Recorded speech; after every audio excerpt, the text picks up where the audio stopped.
strong evidence that can't be explained away in Senator Barry Goldwater's own home state of Arizona.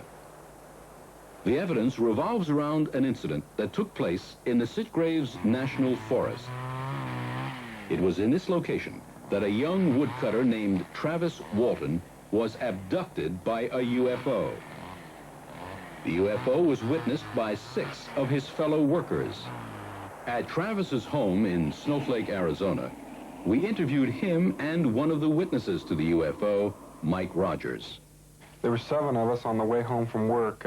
We were riding down a dirt road in a pickup, and we saw an object hovering off to the side of the road. It was a glowing disc-shaped object. It was about 90 feet away. It was hovering about, I'd say, 15 to 20 feet off the ground.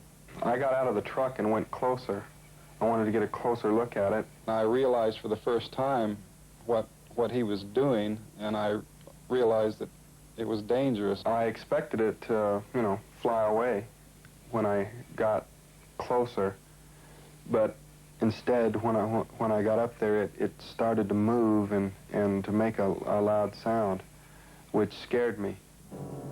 I yelled at him, and I told him, get the hell away from there. I raised up and turned to go, and then all of a sudden, the object apparently blasted him with some sort of a ray or bolt of light or something, and lost consciousness.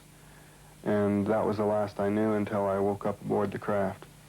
When I saw this bright, blinding light, I turned back just in time to see Travis flying back through the air.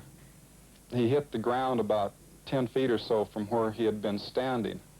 At that point, with the blast that the saucer had given him, it was such an incredible thing. It was just unbelievable. I was in an instant panic.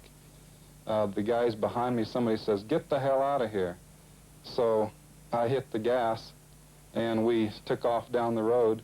Mike Rogers and the other 5 witnesses returned only to find Travis missing. After they told their astounding story to the police, they came under suspicion of murder. An intense search for Travis Walton proceeded for 3 days, using a large posse, dogs, and helicopters. They were unable to find him or any signs of where he was. Finally, it was suggested that the 6 witnesses take a polygraph test to establish the truth or fallacy of their story. We told them, we'll take polygraph tests, we'll take sodium pentothal, hypnosis, anything you can give us, because this thing really happened, and we don't like this thing about you accusing us of murder, which several of them had openly.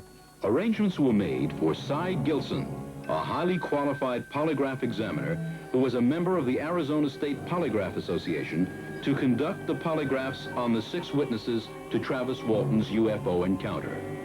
The utmost care in administering these lie detector tests was exercised because the men were under suspicion of murder.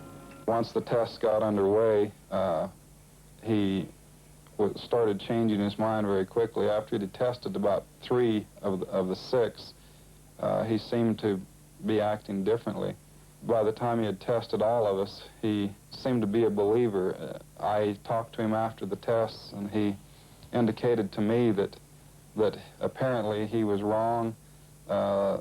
Unofficially, he said that he believed that we had told the truth, because